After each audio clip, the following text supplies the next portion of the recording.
যাদের নামাজ পড়ার সময় দুনিয়াবি চিন্তা মনে আসে বা নামাজে অমনোযোগী তৈরি হয়, তারা ভিডিওটি শেষ পর্যন্ত দেখার অনুরোধ রইল। হযরত আলী রাদিয়াল্লাহু তাআলা আনহুর কাছে একজন ব্যক্তি এসেছে। তখন লোকটা বলল, হুজুর, আমার নামাজে মন বসে না। নামাজে দাঁড়ালে আমার দুনিয়াবি নানা চিন্তা আসে। হুজুর, আমার এই নামাজ কি আল্লাহ তাআলা কবুল করবেন? তখন হযরত আলী রাদিয়াল্লাহু তাআলা আনহা বলেছেন, না, তোমার নামাজ কবুল হবে না। তখন লোকটা মনে অনেক কষ্ট নিয়ে চলে যাচ্ছেন। এমন সময় রাসূল সাল্লাল্লাহু আলাইহি ওয়াসাল্লাম এসে হযরত আলী রাদিয়াল্লাহু তাআলা আনহুকে জিজ্ঞাসা করলেন, ইয়া আলী, আপনার কাছে লোকটা কেন এসেছিল? এসে দেখি মন খারাপ করে চলে গেল। কেন, কি হয়েছে, আমাকে বলুন। তখন আলী রাদিয়াল্লাহু তাআলা আনহু বলেন, তিনি আমার কাছে জানতে এসেছেন যে নামাজে দুনিয়াবি চিন্তা আসলে নামাজ হবে কিনা। আমি বলেছি, না, তোমার নামাজ কবুল হবে না। রাসূল সাল্লাল্লাহু আলাইহি ওয়াসাল্লাম তখন বলেন, ইয়া আলী, আপনাকে আমি একটা চাদর উপহার দিতে চাই, তবে একটা শর্ত আছে। আলী রাদিয়াল্লাহু তাআলা আনহু খুশি হয়ে বলেন, ইয়া রাসূলুল্লাহ, কি শর্ত তা বলুন, আমি আপনার সকল শর্ত মেনে নিব। বুঝতেই তো পারছেন রাসূল সাল্লাল্লাহু আলাইহি ওয়াসাল্লামের চাদর বলে কথা। তখন রাসূল সাল্লাল্লাহু আলাইহি ওয়াসাল্লাম বললেন, ইয়া আলী, আপনি যদি এই মুহূর্তে 2 রাকাত নামাজ একনিষ্ঠভাবে পড়তে পারেন দুনিয়াবি সকল চিন্তা দূর করে, তাহলে আমি আপনাকে সেই চাদরটি উপহার দেব।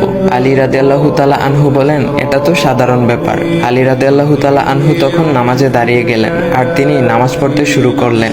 এমন সময় তার মনের মধ্যে শুধু ভাবনা চিন্তা আসতে শুরু করলো, আচ্ছা, আমাকে যে রাসূল সাল্লাল্লাহু আলাইহি ওয়াসাল্লাম যে চাদরটা দিবেন, সেটা কি ফাতিমার চাদর নাকি রাসূল সাল্লাল্লাহু আলাইহি ওয়াসাল্লামের? আচ্ছা, চাদরখানা দেখতে কেমন হবে?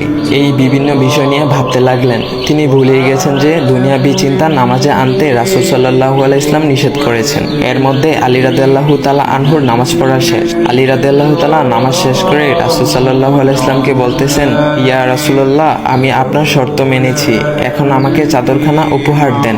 রাসূল সাল্লাল্লাহু আলাইহি ওয়াসাল্লাম বলেন, ইয়া আলী, আপনি কি একনিষ্ঠভাবে দুনিয়াবি চিন্তামুক্ত ছাড়া 2 রাকাত নামাজ পড়েছেন? তখন আলী রাদিয়াল্লাহু তাআলা আনহা মুচকি হেসে বললেন, না ইয়া রাসূলুল্লাহ, আমি আপনার চাদর নিয়ে অনেক কিছুই ভেবেছি।